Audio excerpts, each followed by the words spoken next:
प्यारे बच्चों, Ajit math classes में आप लोग का स्वागत है। आज कक्षा 10 गणित में हम लोग बहुपद टॉपिक्स को अध्ययन करेंगे। ये टॉपिक चूँकि कक्षा 9th में भी आप लोग अध्ययन किए होंगे, तो इस पे थोड़ी सी हम लोग चर्चा कर लेते हैं। देख लीजिए, बहुपद वहाँ पे आपको बताया गया होगा कि बहुपद क्या होता है। तो यह चरों का समीकरण होता है जिसमें एक या एक से अधिक पद होते हैं। आज ये बहुपद की घात हम जान लेते हैं कि बहुपद की घात क्या है, इसका कुछ डिफिनीशन। किसी बहुपद में चर x की उच्चतम घात वाले पद के घातांक को बहुपद की घात कहते हैं। ये क्या है? बहुपद की घात। फॉर एग्जाम्पल के तौर पे यहाँ पे देखते हैं 8x to the power 4 plus 3x square plus 4x plus 3 की घात क्या है? 4 है। तो इस बहुपद का घात क्या हो गया? 4 हो गया। अब आज ये रैखिक बहुपद, कक्षा 9th में भी आप लोग रैखिक बहुपद जाने होंगे कि रैखिक बहुपद क्या होता है।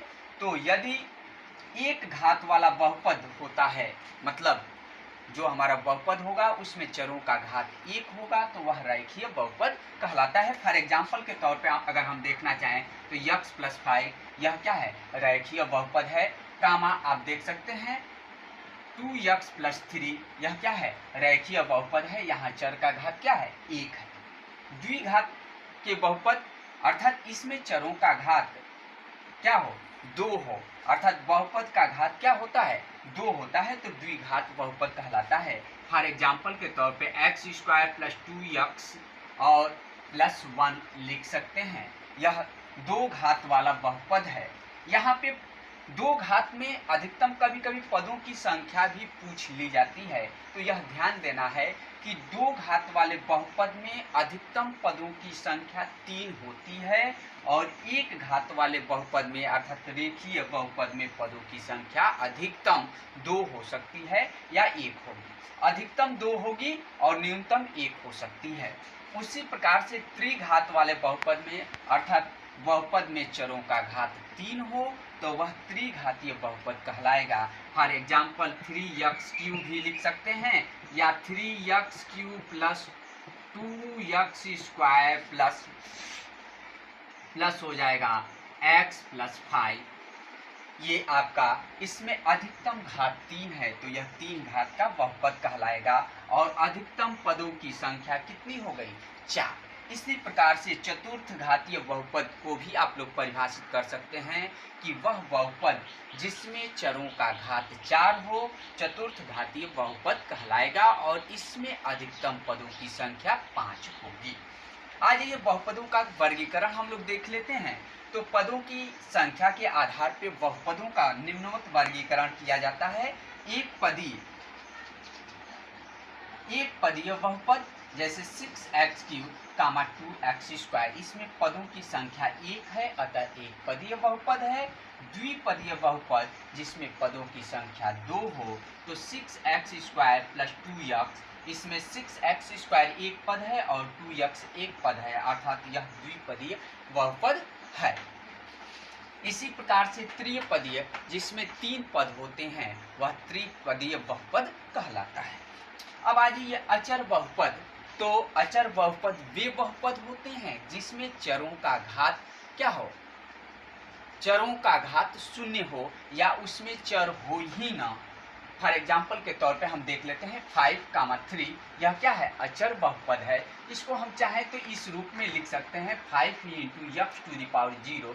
तो ये भी हमारा डिफिनीशन लागू हो जाएगा कि चरों का घात क्या हो? 0 हो, या सीधे यहाँ से भी आप डिफाइन कर सकते हैं कि उस बहुपद में चर हो ही न, तो वह क्या कहलाएगा? अचर बहुपद। अब आज ये घातों के आधार पे भी बहुपद के बारे में, घातों के आधार पर बहुपद, तो घातों के आधार पे भी हम बहुपद जानते हैं। निम्नवत बहुपद हो सकता है रैखिक बहुपद या एक घातीय बहुपद।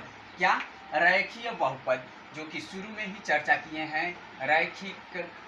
रैखिक बहुपद क्या है? रैखिक बहुपद जिसमें चर का घात क्या होता है? x का पावर 1 होता है, तो यह रैखिक बहुपद हो गया। अर्थात जिस समीकरण में चर का घात 1 को रैखिक बहुपद कहलाएगा। इसी प्रकार से द्विघातीय बहुपद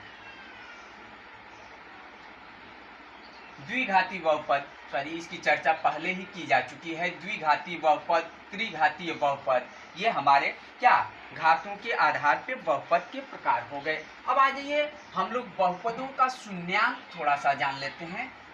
बहुपदों का क्या शून्यांक क्या होता है? शून्यांक ध्यान दीजिए, शून्यांक वह बहुपद का शून्यांक उस बिंदु का x निर्देशांक है जहां पर समीकरण का ग्राफ x अक्ष को क्या करेगा? प्रतिच्छेदित करेगा। फॉर एग्जाम्पल के तौर पे यदि हम कोई समीकरण ले लेते हैं तो अगर इसका आपसे पूछा जाए कि शून्यांक क्या होगा, तो ये f(x) बराबर क्या होता है? y और बराबर 2x + 3। तो f(x) इक्वल टू क्या कर लिया जाता है? 0, अर्थात y का मान 0 रख दिया जाता है।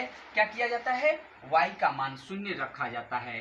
तो यहाँ पे रख दीजिए 2x + 3 बराबर 0। तो 2x इक्वल टू क्या हो जाएगा? -3 हो जाएगा। तो x बराबर -3/2, अर्थात उसका शून्यांक, उस बहुपद का शून्यांक कितना प्राप्त हो गया? तो -3/2। अर्थात यहाँ से स्पष्ट हो गया कि किसी बहुपद का शून्यांक ही उसका क्या होता है? मूल होता है। अर्थात उस समीकरण को उस समीकरण में यह मान रखने पे वह उसको क्या करेगा? संतुष्ट करेगा। तो इस प्रकार से किसी बहुपद का शून्यांक ज्ञात करने के लिए y कोऑर्डिनेट को, मतलब y अक्ष को क्या कर दिया जाता है? 0 कर दिया जाता है। y की जगह पे 0 वैल्यू रख दिया जाता है। यहाँ हमने 0 रख दिया। x बराबर -3/2, अर्थात इस बहुपद का शून्यांक -3/2 प्राप्त होता है। अब देख लीजिए कक्षा 10 में ये तो पूरा हम लोग कक्षा 9 का जो था उसका थोड़ा सा इंट्रोडक्शन लिए। अब हम लोग कक्षा 10 में जो हमको पढ़ना है, विशेष तौर से द्विघातीय बहुपद की चर्चा करनी है। किसकी चर्चा करनी है? तो द्विघातीय बहुपद। और द्विघातीय बहुपद का व्यापक समीकरण होता है ax² द्विघातीय बहुपद का समीकरण क्या है? व्यापक समीकरण होता है, व्यापक समीकरण ax² bx c बराबर 0 होता है, जहां पर a b c अचर राशियां होती हैं और यहाँ पे x का घात 2 होने के कारण यह द्विघातीय बहुपद कहलाएगा। और इसी के बारे में हम लोग चर्चा करेंगे। तो नेक्स्ट दिन हम लोग इसकी चर्चा करेंगे। आज का हमारा टॉपिक यहीं पे रहता है। तब तक आप लोग अपने किताब से इसमें कुछ एक्सरसाइज का सवाल करिए, और यदि मेरा चैनल अच्छा लगता है तो इसको लाइक और सब्सक्राइब करिए, और कोई समस्या आती है तो कमेंट बॉक्स में हमें बताइए।